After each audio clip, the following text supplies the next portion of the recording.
Good afternoon. My name is Bob Klein. I'm a patient advocate from California. I came into this area because my son had juvenile diabetes and my mother was dying with Alzheimer's.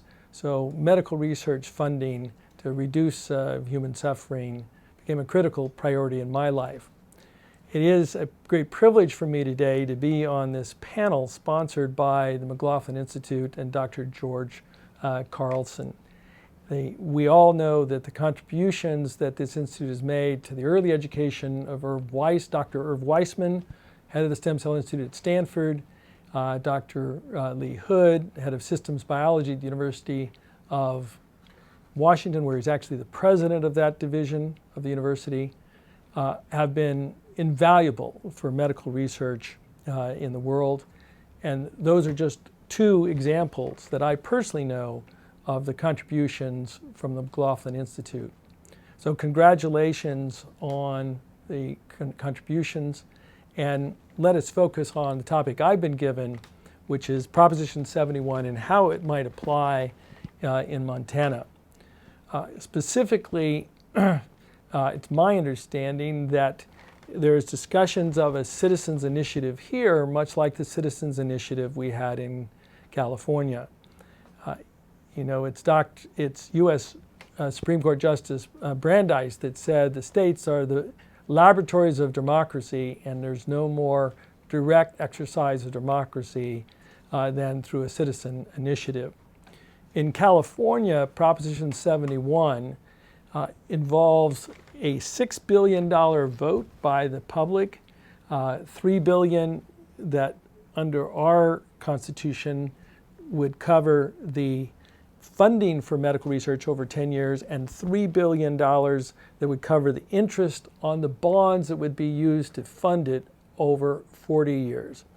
So in 2004, the public voted for $6 billion, $3 billion that would go into a grant fund administered by a public corporation of the state with a board of 29 members. That board would rely on external peer review from scientists from outside of California to avoid collegial bias, so we could get to the best science. Our obligation is to fund the very best science so we can advance medicine for those that have chronic disease in the hope of eliminating or mitigating those diseases. We got through that process through an initiative that required 1.1 million signatures. It actually required 650,000 signatures, but the enthusiasm of the public led to 1.1 million signatures. And in November of 2004, 7 million voted for it. 59% of the public voted for this initiative in a very difficult economic year for the state. When I served as chairman of the campaign, I later served as chairman of the governing board of the agency set up to deal with the funding of the scientists. And when I took these roles, they were purely in a charitable role and purely from a charitable perspective, again motivated by the type 1 diabetes of my son and my mother's really tragic ending of a beautiful life with a mental disease that is a plague of this country and the world. It is important to realize that in the campaign for Proposition 71, while we had more than 40 Nobel Prize winners who supported it, while we had 80 patient advocacy organizations from cancer to diabetes to the Foundation Fighting Blindness, across the spectrum of disease, we had support, but we also had support of every chamber of commerce from San Diego to San Francisco, including the Orange County Business Council, and the state chamber, which really has no history of supporting initiatives that would fund medical research or research of any kind. it is important to realize as well that they were funding a new concept, a concept that if we're going to mitigate or eliminate the suffering from chronic disease, we have to find early intervention therapies. And we need to look at research that is going to radically change the course of chronic disease, or the state and the private families in our state are going to be brought down by the rising cost of medicine, which consumes a larger and larger portion of our individual family budgets and governmental budgets, to the point that the business community is really focused on finding early intervention therapies that will reduce human suffering, increase the health of every family. So we had a real nexus of the business community and the patient advocacy organizations in the state. In the course of this discussion, I'm going to show you some graphs, but before doing that, I wanted to really focus you on the fact that the initiative in California, when it authorized this funding agency, authorized bonds to be sold to raise the money. The money does not come out as a current appropriation from the state budget.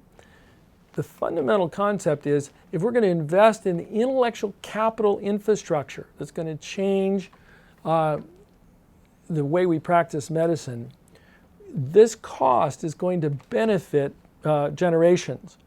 If you look back at the fight against polio in the late 1950s, it was thought that by 2005 it would cost $100 billion a year in the U.S. just to put people in iron lungs in care facilities that would be long-term care facilities with no exit. All of that cost was avoided because of an investment in intellectual capital to create a vaccine. The concept here is, with medical research, whether it's stem cell research or other research, we can invest in the future health of our children, our parents, our grandparents, every person in our state, and avoid the suffering and avoid costs that can be completely unnecessary. It is critical, though, that we have a large enough mass of funds at the beginning of this to really make major progress. So to do that, we sell bonds of the state, so the cost is spread over 40 years. And what happens is, over 40 years, when the benefit comes through to the public, we are able to spread the cost to the people benefiting, the generations benefiting, and not put all that cost on the current taxpayer. If we look at the results from Proposition 71, I'd like to show you what's happened in California with two charts, one on Stanford University, and it shows you what Stanford's stem cell research capacity was like before Proposition 71 and after Proposition 71.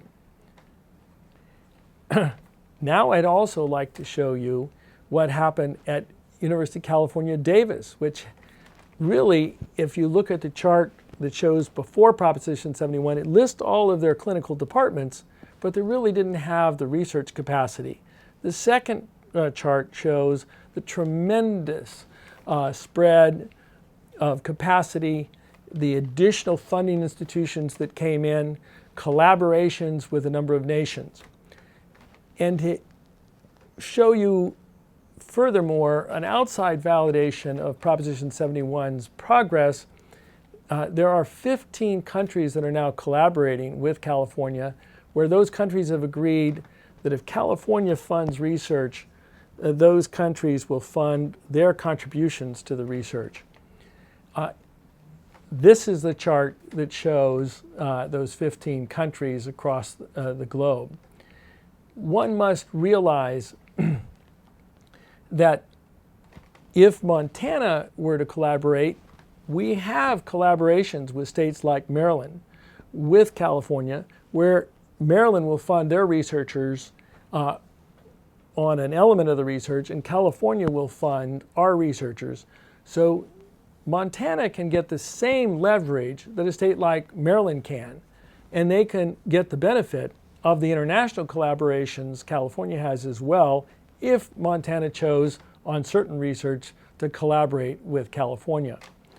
It is essential to realize that if you were to do $100 million, that the bond debt service, which would start after the first 5 years because that first 5 years of interest is capitalized in the cost of the bond program and funded through the bond program. So starting the 6th year, the debt service would be about $5 million a year. If it's a $200 million program, the debt service would be about $10 million a year. The $10 million a year is a very reasonable cost if you look at the cost to the state and the cost of families in this state of the chronic diseases they're facing. This program through the Citizens Initiative might cover, for example, diseases of the mind. It could cover cancer, diabetes, and diseases of the mind at the $200 million level. These are all decisions for the people of Montana to make. But what we can say is that the states have been extremely productive in this area of medical research and very effective in terms of results.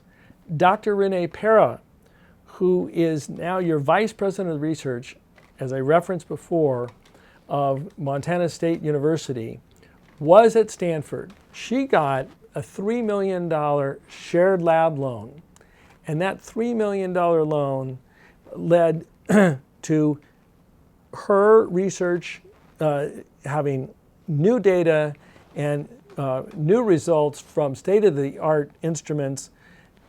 Many other researchers in the Stem Cell Institute used that shared lab. From that $3 million investment, there was $60 million of follow-on research funding from the NIH and foundations. That's a 30 to 1, that's a 20 to 1 leverage. But fundamentally, what we're finding in California is when we have enough critical mass of funding, that donors come forward for the $1.5 billion that we have funded thus far. There's about $1.4 billion in donor and institutional money at this point. We will, during the time that donor money is put out, have $1.8 billion actually expended. But the leverage that comes forward from donors who see the real potential, where there's a continuity of funding to change the future of suffering for every family in your state, is remarkable. What's the final result? What's the most important result for Montana? Well, if Montana really develops their scientific research capacity, as Stanford has, as University of California, Davis has, from a very low base, then there will be centers of excellence in Montana, where the people of Montana, every child, every parent, every grandparent, every person can get access to the most advanced therapies in the world in Montana, instead of Washington, instead of going to California. In your own state, the people of Montana have the opportunity through democracy to bring forth medical research that would create the synergy and concentration of expertise that leads to centers of excellence, where Montana can be a place where you can get the most advanced therapies known in the world. What better legacy for scientists of Montana and the people of Montana than to know that every family had the best chance to avoid suffering that was a result of research that happened right there in their own state, that cured a disease or mitigated a disease that would have devastated a life. This is the greatest legacy we can give our children and our families. Thank you.